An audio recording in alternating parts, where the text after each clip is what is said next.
family came to me about a daughter who was a kip. But they had another daughter who had Rachmana litzlan yana machla, cancer. And the chemo was really killing their daughter.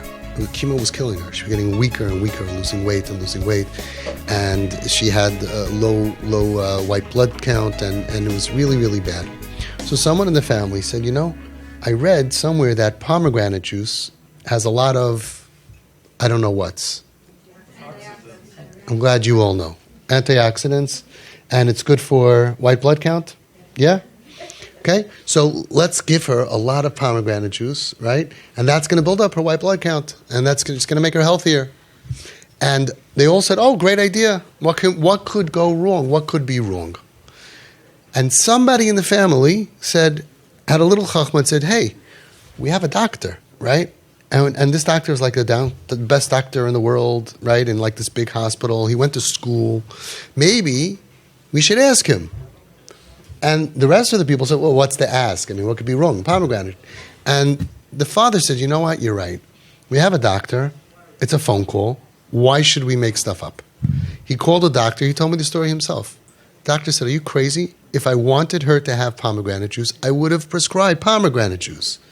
This will block what I want. I need her to have a white blood count. I need to kill the cancer cells in her body. And you're going to undo everything that we're doing, and she's going to suffer more. She's going to need more chemo treatments for longer. Now, what does that teach us? A lot of people give advice. They have no idea what they're saying. Don't listen to them. If you have an expert that you trust, you go to the expert. You say, hey, my mother-in-law thinks it's a really good idea, But don't do it. There are so many people that give opinions on everything, and they're so used to giving opinions. Here, you can go around there. They're so busy giving opinions that they'll give opinions mamish to a pikuach nefesh situation. You'll have a horrible situation that you broke your head for 10 years and you couldn't figure out how to do. You went to 32 different therapists. You paid $475,000. Nobody could figure out what to do, right? And now we have a mahalach, and you're doing it, and someone's just going to tell you, this is crazy. Okay, what do you think we should do? I think you should da-da-da-da-da. Your response has to be, well, you could respond any way you want. What I would say is, sounds very interesting. But can you just tell me how many kids like my child, how many kids with this diagnosis have you saved? If you save 10, 15, 20 kids, okay, I'll take your advice. But why would you give advice if you never saved anybody? And what happens is, as parents, this is so hard to do, it starts getting in your head.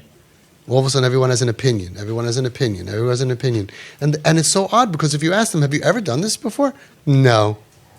So how do you, I really feel that this is what you should, what does that mean? We're not talking about a kid who's struggling in school. We're talking about so whacked out. Why do you think that you're entitled to an opinion?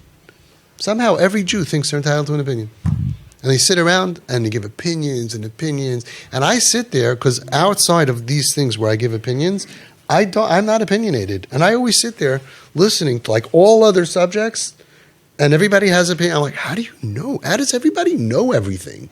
Turns out they don't. Turns out they don't mind giving an opinion and then being proven wrong and saying, yeah, I was wrong. You know what I mean? But when you're dealing with pikuach nefesh, you're dealing with a neshama, with a family, you can't afford to do that. And there seems to be no boundary, no red line that they say, for this, I'm going to shut my mouth and not give an opinion. It's like, no, they just give opinions about everything. They just talk. And you know anybody like this? They know about everything, about shidduchim and about every problem and everything. They know exactly what Russia should do with Ukraine and what Ukraine should do. And they know about missiles. They know about everything. Everything, they're 100% sure. And we have to get stuck with that. And we're going to hear advice on how to deal with the pikuach nefesh situation. Rachmana litzlan. So be careful. Chachamim hizharu b'divreichem. Be careful what you say when you're advising another family. And if someone gives advice to anybody else, they should say, just do you mind signing over here? Just sign on the dotted line that you thought this through.